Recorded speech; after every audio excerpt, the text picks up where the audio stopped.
Hi there everybody, my name is Kate and welcome to my channel, Trinergy Awakens Naturally. Straight off the jump, Hondo is chewing a stick, so please forgive him. He's going to just need to chew because we're parked, as you might be able to see. We're parked on a trail. So beautifully, we're parked on a trail and I just got a wonderful download that I didn't want to forget. So here we are, we're on rail. That's the way I like it, as real as it can be.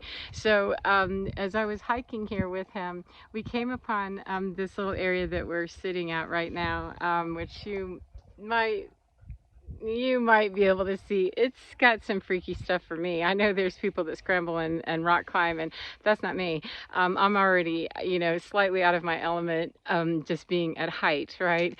And yet I want to stretch my boundaries. It's just I wasn't expecting this one. It dropped off on the other side. It gets a little weirder looking, and we went past it. I was able to go past it. I moved past it without just completely losing my whole entire mind and freaking out.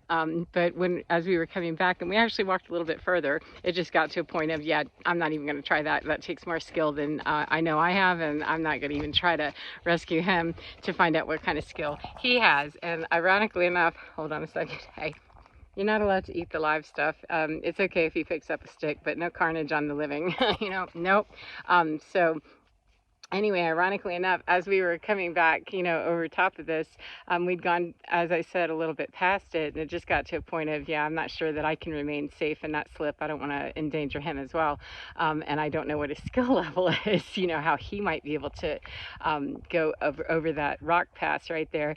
And I'm assuming that if I can't make it, he can't make it either. How hilarious is that? Because when I came back up this side, back to this side of this rock, the other side of this rock, it's very steep, and I was thinking, oh my, I can scramble up that no problem because I can see my footing, but it's just kind of a direct climb, and how is he going to spread his legs? I mean, I was already like kind of panicking, going, oh my goodness.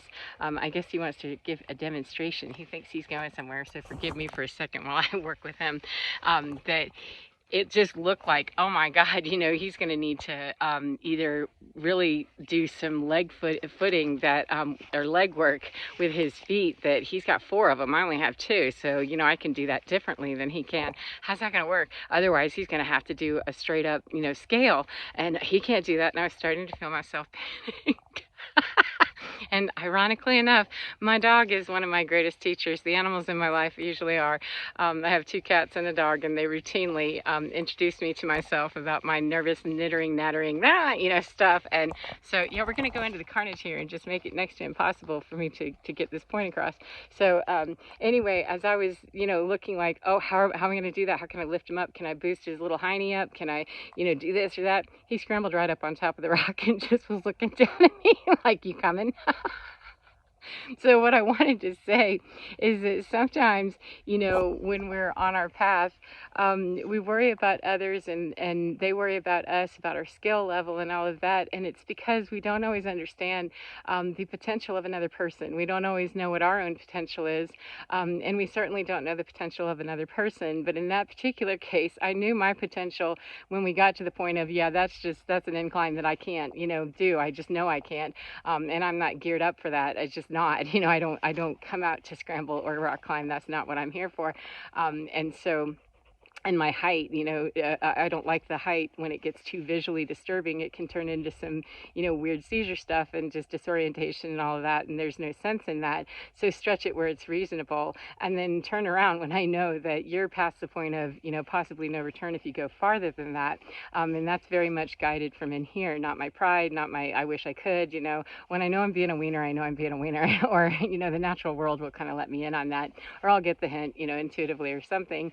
But as we turned around, I'm thinking, oh dear, assuming that I can't do something that he then can't do something, or assuming that because he can do something that I can, based on what he showed me right here, he could have taken that pass that I turned around on. He could have done that quite easily and been looking at me at the bottom going, what are you doing down there? Come on, Mom.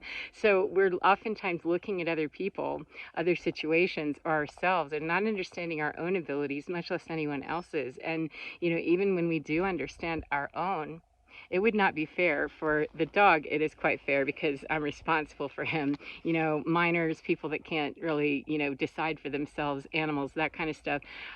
It's not fair to hold someone else back. If I was walking with another person, if I was hiking with another individual and they knew, hey, I can do that, I'm going to go do that, and I kept saying, no, no, no, that's dangerous, based on my fear, based on my prejudice of the fact that I just have some fear of heights, you know, that's just where I am, and I may never get over that. I may never get beyond that point of being able to do what I can do. I don't know, you know, but if I hold someone else back and say, assume that it's terrible, it's dangerous, it's bad because I can't do it, or they look at me like I'm an idiot or an idiot, that, you know, what are you doing down there? Why don't you just? That's where we run into a whole lot of problems with either holding someone else back, or they try to drag us into their world or their reality or their ability. You know, if I'm not a skilled rock climber and a person that can even scramble very well in these places, you know, one can get into serious trouble and a whole lot of needing some mountain assistance that, you know, and in life that's true also, that we let ourselves be tucked into places because we don't want to get left behind, we don't want to, you know, disappoint, we don't want to something that doesn't really have anything to do always with us and what we need. And the difference between having someone who's a coach or someone who's, you know, very supportive of us in our journey is that they can recognize that and they wouldn't ask us to push back or push beyond our actual skill level.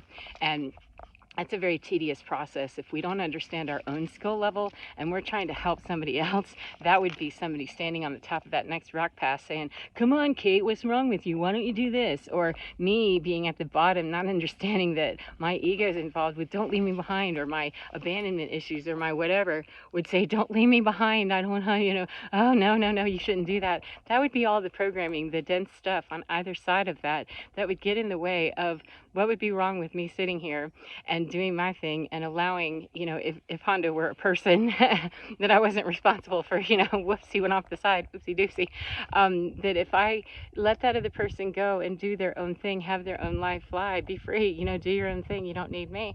If they don't need me so much that they just don't want to spend time with me anymore, if they went over the rock pass and found something that just served them even better, then why would I want to be so selfish or so helpless or so uninvested in my own experience and finding my own place where I'm going to fly free, that I would want to hold back somebody else?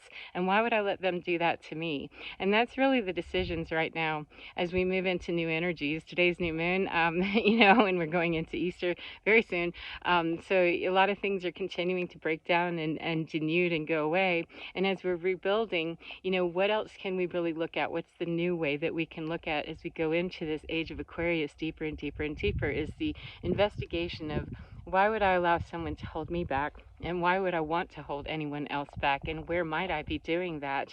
And that's a lot of introspective work that, especially when we take on roles as healers, a lot of times people that are needing a lot of healing end up being in the healing arts. They end up being in fields of looking like healers or saying they are, or coaches or something like that. And the problem is that oftentimes we take our ego with us, we take our broken parts, we take our pain parts, and we just move them 828 into a different direction where it looks like we are, you know, quite done with our work and that we can advise, and yet we will say things that really don't align well with, you know, why would you not want me to do that? What would be your investment in allowing me to just be free to go do what I want to do? And what would be my investment in not returning the favor and not being so broken or so wounded or so needy or clingy or abandoned or whatever it is that we would be, that would really make us think, well, they left me, they don't want me anymore. I don't ever want to, if I say I truly love someone, I cannot truly say it that I would want to be able to really hold in my mouth the disparity of I love you so much, 909 just passed, that he's pulling on me and choking himself. He's not allowed to break free. That he's not. Why would I want to say in my mouth on one side that I love you so much, and yet I don't want you to leave me? I don't want you to do anything except stay here with me. There's a way for people to be in relationship with one another that grows together. And if both are not growing, or they're not growing in ways that serve the other, then how much do we really, truly, altruistically, holistically, and unconditionally love each other if one of us is wanting to hold the other back, or one is angry that the other is moving on. You know, it can be very heartbreaking, it can be sad, it can be, you know, cause a lot of grief-stricken days and all of that. However, that's our own wounding that we have to deal with, and not a lot of people want to hear that, of course, because who wants to sit around being wounded, and yet we are wounded, or we wouldn't be responding like that. And so it's a matter of deal with the wounding, deal with why would I feel like 1010 I'm any less of a human being because someone else wants to go on a walk without me, or they want to, you know, do something that I don't want to do, or they don't want to come with me. How much do I really love myself if I let that ruin my whole day? I can be mad, I can be sad, I can be all of it. I can be authentically in every one of those places and identifying them. And if I'm really truly wise, I identify them and then heal those places so that I can move on and find out, you know, what works for me, what makes me feel most free, what engages me in such a way that the most innocent, wonderful, delightful parts of me are really, really satisfied and feel free, as I did when I was a child, before I started figuring out too much about the world, you know, that wasn't so fun. You know, what part of me can I satisfy, which in turns allows me to let someone else satisfy their parts as well. It's very, very lofty sounding, and it's not necessarily easy to get to. However, certainly 11 doesn't get there any faster by me standing at the bottom of that rock pass, you know, not letting another person go. If they were able to do that, why would I stop them? Or it would not be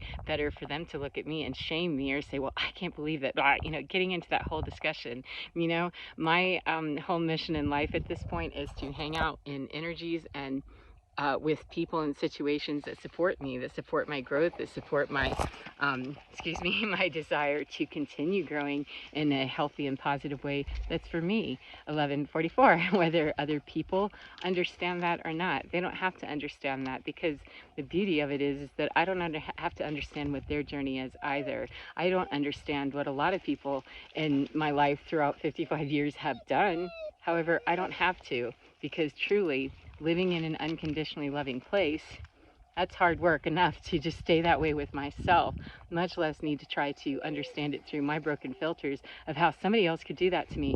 If they're not doing anything to me, if they're not striking me or causing me actual harm of some kind, you know, allowing people to live their lives free and unfettered, they're not doing anything to me as a result of that. They're living their lives and being free. And that's what I encourage for myself. Then how can I really encourage, demand, require, whatever, that kind of standard for myself, and then not allow that for other people? So Hondo is 1, 2, 3, 4 just passed.